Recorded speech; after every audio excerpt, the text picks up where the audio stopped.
que o nosso Deus, dentro da sua infinita graça, dentro da sua infinita misericórdia, derrame esta noite em cada coração aqui presente toda a sua graça. Amados, que você possa ser grandemente abençoado por ter vindo a esse lugar aqui esta noite. Amém? Eu convido você a abrir a palavra de Deus no Evangelho de Lucas, capítulo 8, a partir do versículo 26. Evangelho de Lucas, capítulo 8, a partir dos versos 26. Já há algum tempo eu tenho lido, tenho estudado, tenho pregado sobre família, e hoje não vai ser diferente. Eu vou pregar sobre família, mas o título da minha mensagem é: Jesus pode fazer maravilhas por sua vida e por a vida da sua família. Você crê nisso? Porque Jesus pode. Jesus pode tudo. Não existe nada, absolutamente nada debaixo desse céu ou acima dele, ou debaixo d'água, ou nas mais profundas coisas que possam acontecer, que Deus não tenha poder. Deus tem poder sobre tudo. Deus tem poder para dar vida. Deus tem poder para tirar a vida. Deus tem poder para criar do nada tudo que Ele imaginar, tudo que Ele quiser. Então, por que não seria possível a Deus abençoar, derramar maravilhas sobre as nossas famílias? Você já imaginou tudo aquilo que você pensa e sonha e coloca diante de Deus para com a sua família Ele venha fazer? Você crê que é possível? Puxa, que pena, mas pelo menos 3 pessoas acreditam. Mas eu digo para todos vocês, é possível sim Deus fazer tudo quanto você pede e espera para a sua família. Porque nós temos um Deus cheio de graça. Nós temos um Deus em que todo o poder está nas mãos dele. Não existe impossíveis para o nosso Deus. Não existe. E eu convido você, nesse instante, a meditar comigo nesse texto. E aqui nós vamos ver a beleza do poder de Deus. Nós vamos ver Deus restaurando alguém de uma família. Porque Ele é poderoso demais. E acima de tudo, porque Ele ama as pessoas. Deus ama você e Deus ama a sua família.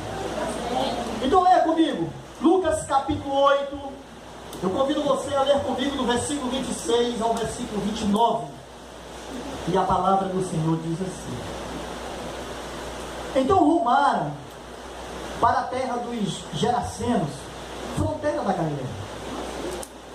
Logo ao desembarcar, veio da cidade ao seu encontro um homem possesso de demônios, que havia muito, não se vestia, nem habitava em casa alguma, porém vivia nos sepulcros.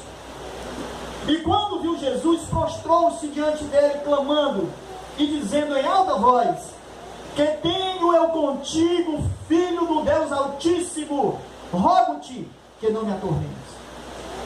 Porque Jesus ordenara ao espírito imundo que saísse do homem, pois muitas vezes se apoderara dele.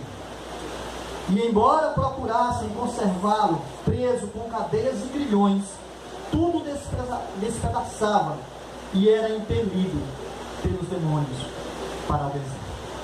Orem comigo. Soberano Deus e Pai, nesse momento, Senhor, em que lemos a Tua palavra, nesse momento, Senhor, em que nos deleitamos na Sua palavra, pedimos, Senhor, a Tua direção. Pedimos, Senhor, a Tua graça. Nos ajuda, Senhor, a entender. Nos ajuda, Senhor, a discernirmos os Teus ensinos, as Tuas lições para nós, para as nossas vidas. Em nome de Jesus, segundo a Tua vontade e o Teu querer, faz assim. E que não seja, Senhor, palavras minhas, não, mas que seja a tua palavra expressa, a tua palavra bendita, falada ao teu povo, através do Espírito Santo do Senhor. Em nome de Jesus, amém. Louvado seja o nome do Senhor. Quando nós passamos por alguma situação ruim, quando nós passamos por alguma dificuldade, como morte de alguém que nós amamos, como uma crise familiar, como um problema, como uma doença que nós não vemos saída, que nós não vemos cura, como uma causa difícil de solucionar, quando nós passamos por coisas assim, nós queremos ser libertos disso, nós queremos ser salvos disso. A palavra de libertação, ela vem do grego chamado sotério, que significa livramento, significa salvação. Nós vivemos uma batalha constante, nós vivemos uma batalha travada entre o bem e o mal, onde nós estamos praticamente no centro dessa guerra, no centro dessa luta. O inimigo de nossas vidas, o inimigo de nossas almas, ele tende a nos destruir através da dor, através do sofrimento, através do choro. O inimigo tende a nos destruir. O inimigo tende a acabar com o plano de Deus.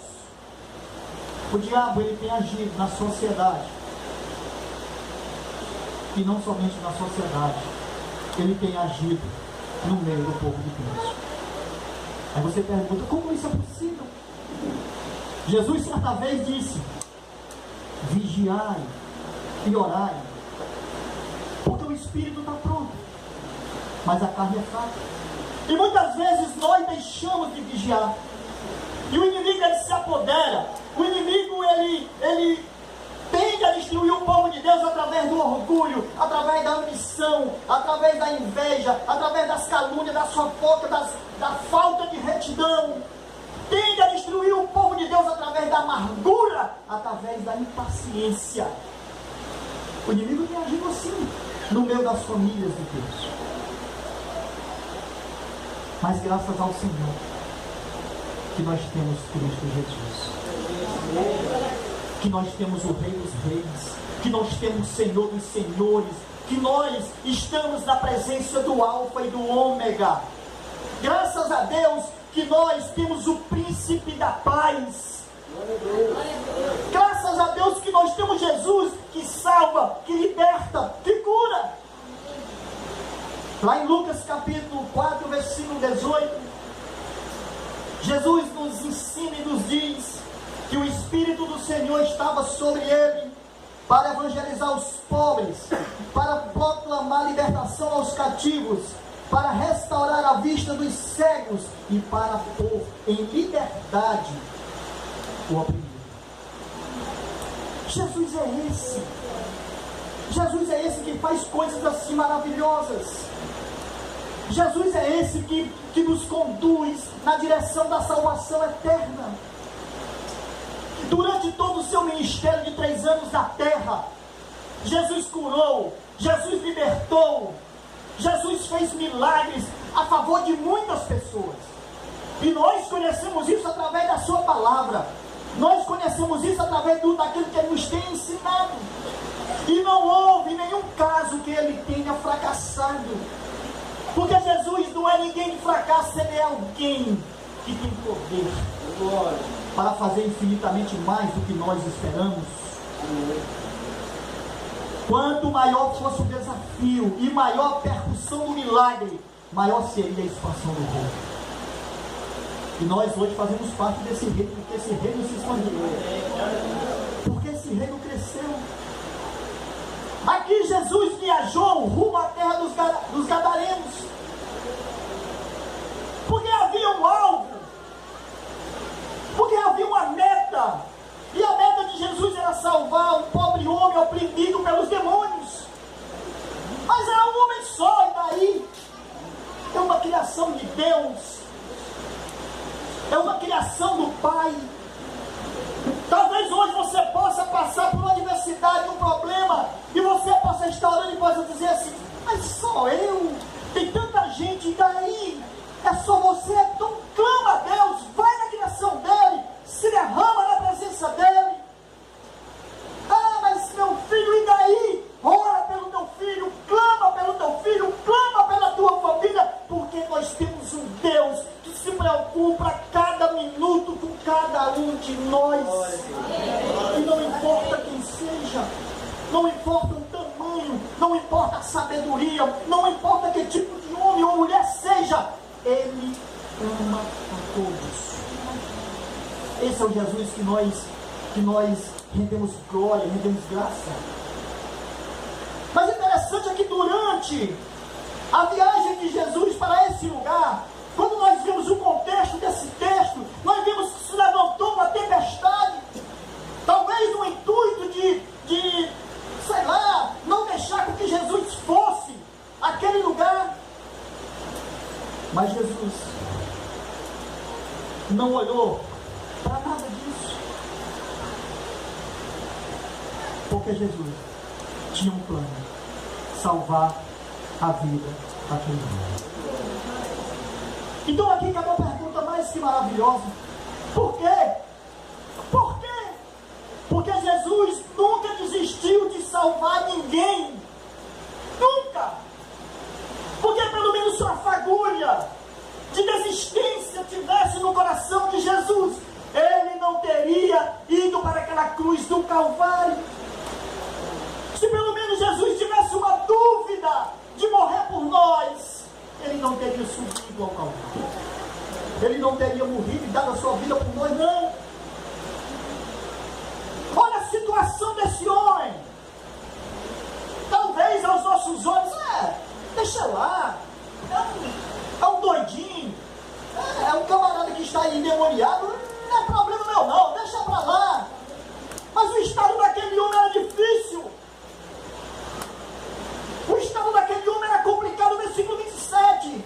Logo ao desembarcar, veio da cidade ao seu encontro um homem possesso de demônios, que havia muito não se vestia, nem habitava em casas, porém vivia no sepulcro. Qual é a condição desse homem? Olha o estado em que ele estava vivendo. Há muito tempo, sofrimento constante, não havia sossego, não havia paz. Talvez no coração daquele homem não houvesse nem clamor, porque talvez os demônios não deixassem com que ele se concentrasse para falar com Deus. Mas olha o que diz Salmo 91, versículo 15. Ele me invocará e eu lhe responderei. Na sua angústia eu estarei com ele, livrá-lo-ei e o glorificarei. Isso é o que Deus faz. Isso é o que Deus olha para nós e tende a fazer. A situação daquele homem era complicada, sofrimento constante. Aquele homem vivia sem roupa, ele vivia seminu, ele era desequilibrado moral e mentalmente. É a situação daquele camarada, era o que ele estava vivendo. A situação daquele homem, ele vivia num cemitério, num lugar sinistro, opressivo, num lugar triste, num lugar inapropriado para se morar. Você moraria no cemitério? Eu não queria morar nem colado, nem vizinho. Mas aquele homem vivia assim. Preso muitas vezes, o texto diz. Preso inúmeras vezes. Porque aquele homem ele era violento e ameaçava a vida das pessoas. Então tinha que acorrentar, tinha que prender.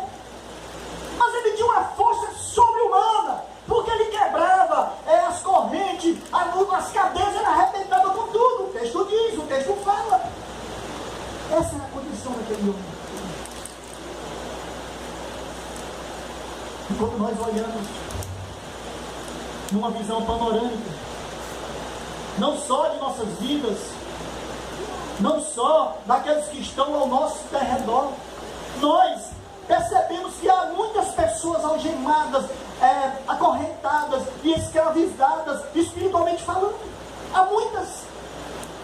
Há pessoas que vivem numa vida onde nada dá certo, tudo é errado, só tristeza. Tem pessoas que a vida é um sofrimento só.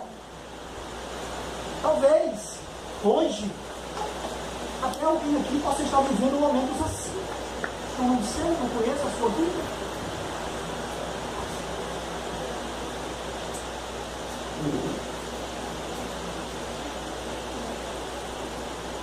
Talvez alguns estejam vivendo uma vida de seminu. Seminu? Sim, desprovido de oração, desprovido da palavra de Deus, desprovido da comunhão, não somente com Deus, mas com a igreja, com os irmãos. Talvez alguém possa estar vivendo isso. Outros, talvez, vivem um ambiente sinistro, opressivo, triste, onde seus amigos, seus parentes, seus colegas de trabalho são pessoas incompreensíveis. Talvez essa seja a situação de alguns. Ou ainda, estejam pessoas encarceradas, presas, amarradas, acorrentadas, vivendo do nada, vivendo ao erro. Aquele homem era muitas vezes empurrado pelo inimigo para o deserto. Sabe, irmãos, deserto é lugar de morte, deserto é lugar de desolação, deserto é lugar de solidão, e o inimigo tenta fazer isso conosco. Ele tenta nos empurrar para essas coisas, ele tende a nos oprimir, a nos fechar, a não fazer com que a gente perceba e veja o tamanho da beleza de Deus. Porque nós temos um Deus lindo, nós temos um Deus que se preocupa com a nossa caminhada. Porque se Deus não se preocupasse com a humanidade, Ele jamais teria mandado o seu Filho para morrer por ela. Porque nós somos a criação de Deus, e Deus sabe o tamanho da nossa fragilidade. Você está aqui, de repente você pode não estar mais. Você está aqui, de repente você pode desabar e morrer. E Deus sabe disso. Por isso que Ele cuida. Por isso que Jesus foi àquele sepulcro, àquele lugar, para salvar aquele homem. Porque Jesus se preocupava com a família daquele homem, assim como Ele se preocupa com a sua família, com a sua vida. Nós temos um Deus assim. O inimigo, ele tende a nos afastar do convívio com a igreja, tende a tirar as pessoas da igreja, tende a fazer com que a gente não olhe mais, não leia, não estude a palavra de Deus, tende a fazer com que nós percamos a salvação eterna em Cristo Jesus. Mas graças a Deus que Jesus tem palavra para todos nós. Graças a Deus que nós temos um Deus que se preocupa sim. Salmo, não é capítulo, Salmo 23, versículo 4 diz que ainda que eu ande pelo vale da sombra da morte, não temerei mal nenhum, porque tu, Senhor, é comigo. Essa é a palavra do Senhor. Em Hebreus capítulo 13, versículo 5, ele está dizendo: de maneira alguma te deixarei, nunca, jamais te abandonarei. Olha que palavra de Jesus. Porque Ele nos quer com Ele, Ele quer cuidar a seu tempo de nós. Evangelho de João, capítulo 10, versículo 11, ele diz: eu sou o bom pastor, e o bom pastor dá vida pelas ovelhas. Ele cuida, Ele alimenta, Ele espanta o lobo, Ele nos conduz no caminho que Ele tem preparado, porque Ele nos ama. Evangelho de João, capítulo 8, versículo 32, ele diz: conhecereis a verdade, e a verdade vos libertará. Ele está dizendo: venham, conversem comigo e conheçam, porque eu sou essa verdade, e eu vou salvar a sua vida, vou libertar você. E em contrapartida, no capítulo 8, versículo 36, ele vai dizer: se pois o Filho vos libertar, verdadeiramente sereis livres. É essa liberdade que Jesus quer te dar, quer dar a mim, quer dar a tua família, quer dar a minha família, quer dar a todos nós. Quer dar a todos nós. faz um convite, amados, a mim, ele faz um convite a você, Mateus capítulo 11, versículo 28, ele vai dizer: vinde a mim, todos que estáis cansados e sobrecarregados, e eu vos aliviarei. Tomai sobre vós o meu jugo e aprendei de mim, porque sou manso e humilde de coração, e a alma de vocês vão achar descanso. Jesus está nos ensinando, está nos chamando. Ele está dizendo: venha, bendito do meu Pai. Mas não só isso. Ele encerra dizendo em Mateus 28, versículo 20: eis que estarei convosco todos os dias até a consumação do século. É esse Jesus. É esse Jesus que não desiste. É esse Jesus que não desiste de salvar ninguém. Por isso creia, por isso acredite, por isso se esmere em oração na palavra de Deus, se esmere clamando a Ele pelas suas causas, pelos seus filhos, pelo seu esposo, pela sua esposa, pelo seu trabalho, pelas suas finanças, por tudo, porque Ele tem poder para mais do que a gente possa imaginar. E é esse poder, uma segunda coisa que eu vejo como lição nesse texto: Jesus tem todo o poder. O poder dele não é limitado, não. O poder dele supera tudo quanto nós imaginamos, tudo quanto nós pensamos. E nós vamos ter uma compreensão melhor disso quando nós lemos Filipenses capítulo 2, a partir do versículo 9 até o versículo 11, que diz que Deus o exaltou sobremaneira, lhe deu o nome que está acima de todo nome, para que ao nome de Jesus se dobre todo o joelho nos céus, na terra e debaixo da terra, e toda língua confesse que Jesus é Senhor, para a glória de Deus Pai. Esse poder, esse nome que está acima de todo nome, é esse nome que salva a tua vida, que salvou a tua vida, que pode salvar a tua casa, independente do que você passa, seja financeiro, seja doença, seja espiritual. Ele pode solucionar no tempo dele, na vontade dele, na graça dele. E não somente porque nós queremos, e muitas vezes queremos apertá-lo sobre a parede. Não. É graça sobre graça, é amor, é redenção, é aquilo que ele quer fazer. E nós, como servos, como filhos, como igreja dele, estamos debaixo do seu Senhor. Jesus, o nome que está acima de todo nome. Há uma incompatibilidade muito grande entre Deus e o diabo. É como água e óleo, porque Deus é o Criador de todas as coisas. Tudo foi feito pelo poder da sua palavra, e o inimigo é o destruidor de tudo. O trabalho do diabo é opor-se a Deus, opor-se ao plano de Deus, é escravizar, oprimir, humilhar, destruir a sua paz, a sua felicidade. O trabalho do diabo é fazer todas essas coisas, mas Jesus é o Todo-Poderoso. Mateus 28, 18, ele diz: toda autoridade foi me dada no céu e na terra. Por isso ele tem todo o poder. Por isso ele tem poder. Ele tem poder sobre os principados. Ele tem poder sobre as potestades. Ele tem poder sobre os demônios. Ele tem poder sobre o pecado. Somente Ele é aquele que pode perdoar pecado, é aquele que pode libertar, é aquele que pode restaurar, é aquele que pode salvar, porque Ele retém todo o poder. Todo o poder. O poder dele é grande. Gênesis capítulo 1, versículo 1 diz: ele disse: haja luz e houve luz. Olha que poder. Era tudo escuridão, era trevas. E ele disse: haja luz e houve luz. Quem pode resistir à palavra do Senhor? Quem poderia contar e colocar na concha de suas mãos todas as águas do planeta, todo o mar na concha da sua mão? Poder. Ele, somente Ele consegue colocar todas as coisas em ordem pelo poder da sua palavra. Jesus, é esse o nome de Jesus. O poder dele é grande.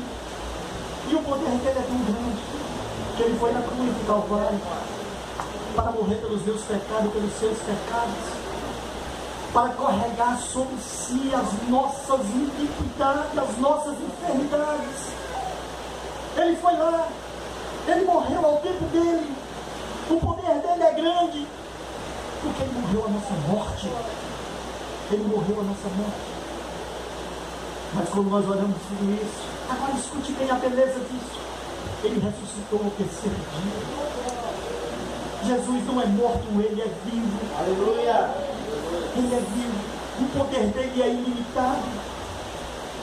E quando eu olho para essa beleza, quando eu olho para esse poder, quando eu olho para essa graça, eu me lembro que 1 Pedro capítulo 2, versículo 9 diz que nós somos raça eleita, sacerdócio real, nação santa, povo de propriedade exclusiva dele. Você é a propriedade dele. A sua família é propriedade dele. Nós somos propriedade dele.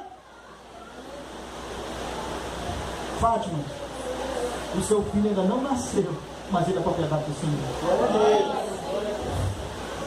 Porque não há nada em nossas famílias, em nossas vidas, que não seja propriedade dele. Tudo, absolutamente tudo, é dele. Porque ele é todo poder.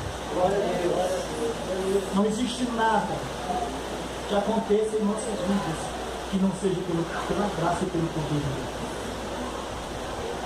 Você sabe por que você está aqui essa noite? Por causa do poder de Deus.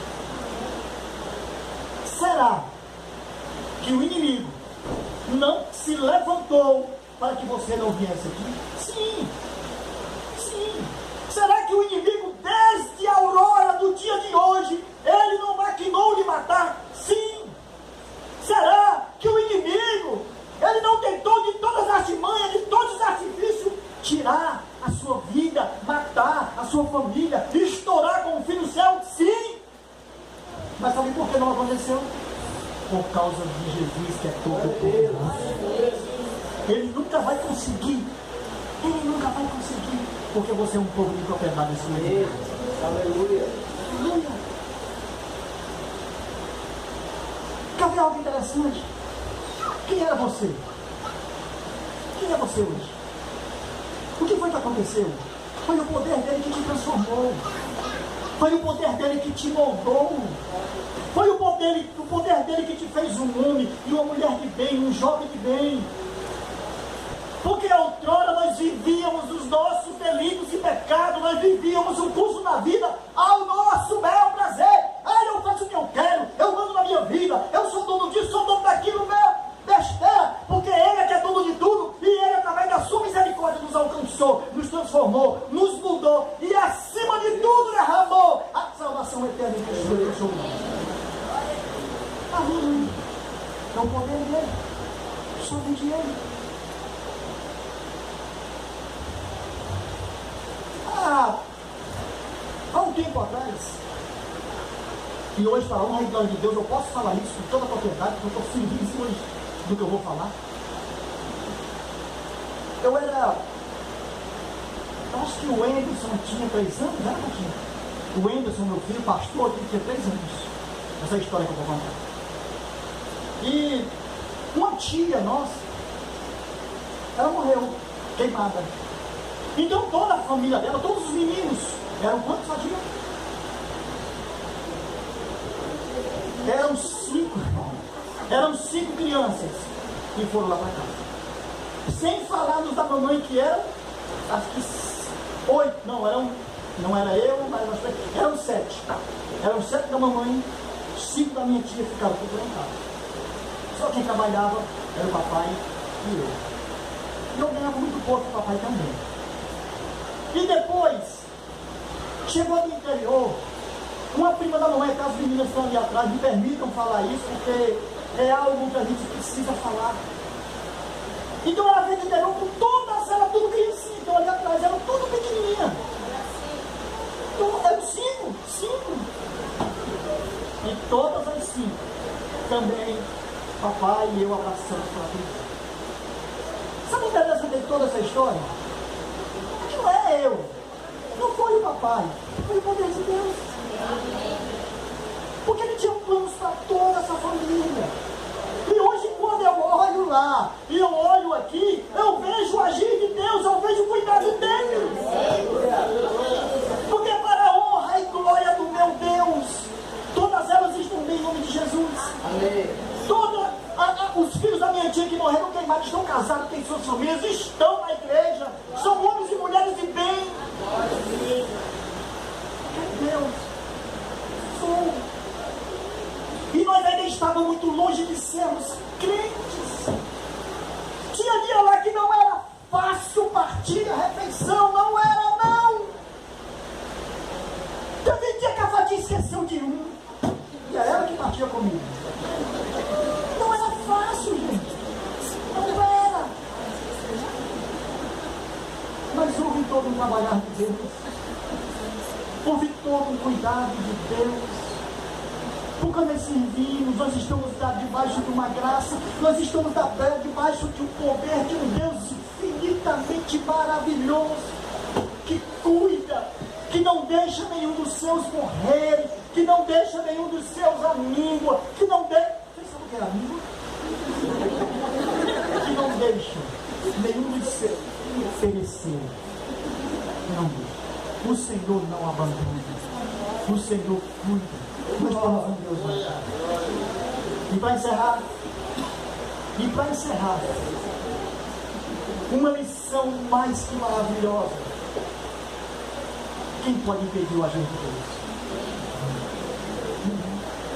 Isaías capítulo 43, versículo 3 diz: ainda antes que houvesse dia, eu era, e nenhum há que possa livrar alguém das minhas mãos, agindo eu, que me impedirá.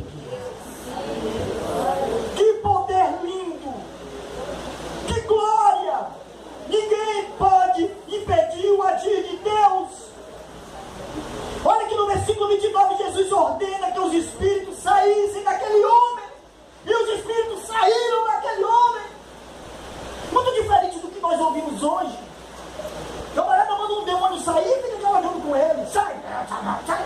Conversa, meu irmão! Isso é balela! Você conversa para depois dormir. Jesus disse: sai! O camarada pegava o beco. Poder, cuidado. Agindo eu, quem me impedirá? Quem me impedirá? A libertação operada por Jesus, a libertação operada por Ele é autêntica, é verdadeira, e o resultado é perfeito, é muito perfeito. Quando nós vemos aí o contexto desse texto, no versículo 35, nós vamos dizer que aquele homem está emocionalmente, aliás, foi liberto emocionalmente, porque o homem já está demonstrando tranquilidade aos pés de Jesus. Ele estava sentado já aos pés de Jesus, bem tranquilo, porque Jesus já o havia salvo. Corporalmente, o seu físico, as suas roupas, ele já está bem limpinho, bem vestido. Quando Jesus entra em qualquer vida, ele limpa tudo. Ele troca as vestes, ele coloca uma mão de dedo dizendo: você é meu filho. Você é meu filho, você é minha filha, você é meu filho, você é meu filho, você é meu filho, porque Ele nos dá essa qualidade através da sua salvação. Aquele homem estava mentalmente liberto, porque aquele homem já estava no céu, perfeito juízo. Ele já não estava mais fazendo, não, ele estava tranquilo, porque ele recobrou tudo.